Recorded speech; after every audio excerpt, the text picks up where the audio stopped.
नमस्कार, मी आहे ज्योती आणि ज्योतिष क्रिएटिव्हिटीमध्ये आज आपण पाहणार आहोत अगदी घरगुती साहित्यामध्ये तयार होणारा साधा सिंपल असा केक. तर हा केक मी जो बनवलेला आहे ना, तो पातेल्यामध्ये म्हणजे गॅसवर बनवलेला आहे. तर परफेक्ट केक कसा बनवायचा, चला तर मग रेसिपीला सुरुवात करूया.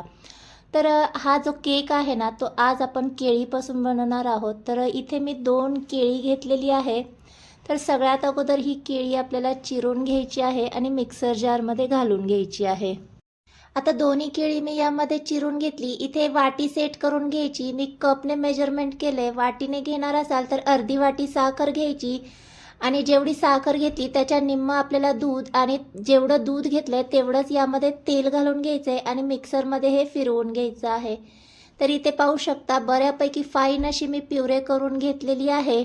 आता एका भांड्यामध्ये काढून घ्यायची आणि सेम वाटीने 1 वाटी इतकं मी मैदा घेतलेला आहे आणि कस्टर्ड पावडर घेतलेली आहे 2 चमचे आणि 2 चमचे मिल्क पावडर घेतलेली आहे. इथे मैदा जर तुम्हाला वापरायचा नसेल तर गव्हाचं पीठही वापरू शकता आणि कस्टर्ड पावडर आणि मिल्क पावडर पूर्ण ऑप्शनल आहे, पण छान अगदी माव्यासारखा केकची टेस्ट येण्यासाठी हे मी घालून घेतलेलं आहे.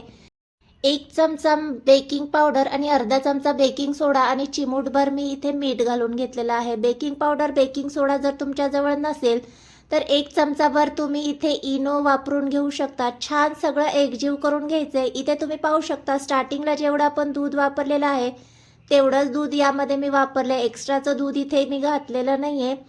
आता इसेन्स घालून घेतलं आणि व्हिनेगर घालून घेतलेलं आहे. व्हिनेगर तुमच्याजवळ नसेल तर अर्धा लिंबू यामध्ये पिळून घ्यायचा आणि इसेन्स जर नसेल तर वेलची पावडरही घालून घेऊ शकता. आता हे बऱ्यापैकी मिश्रण आपलं एकजीव करून झालंय. आता लगेच आपल्याला हे केक टिनमध्ये घालून घ्यायचंय. आणि एक गोष्ट सांगायची राहूनच गेली, तुम्ही इथे जर इनो वापरत असाल तर तुम्हाला व्हिनेगर किंवा लिंबू वापरायची काही गरज नाहीये. बऱ्यापैकी हे मिश्रण आपलं थिक झालेलं आहे. असंच बॅटर आपल्याला केक टिनमध्ये घालून घ्यायचंय आणि चॉकलेटने डेकोरेट करून 30 मिनटं हा केक मी बेक करून घेतलेला आहे. तर बेक मी कशा पद्धतीने केला त्याचा डिटेल तुम्हाला व्हिडिओ पाहायचा असेल तर खाली डिस्क्रिप्शनमध्ये मी लिंक दिलेली आहे, तिथे तुम्ही पाहू शकता. खूपच सुंदर असा आपला इथे चॉकलेट केक तयार झालेला आहे. या पद्धतीने केक तुम्ही जर बनवला तर कोणाला कळणार देखील नाही की हा आपण गॅसवर आणि पातेल्यामध्ये केलेला आहे. इथे मी तुम्हाला कट करून दाखवते. आतमध्ये खूप सुंदर अशी जाळी सुटलेली आहे, म्हणजे अगदी बाहेर मिळतो तसाच्या तसा परफेक्ट इथे केक तयार झालेला आहे. एगलेस केक कोणाला आवडत असेल त्यांच्यासाठी बेस्ट ऑप्शन आहे. व्हिडिओ जर आवडला असेल तर प्लीज व्हिडिओला लाईक करा. चॅनलवर नवीन असाल तर चॅनलला सबस्क्राईब केल्याशिवाय जाऊ नका.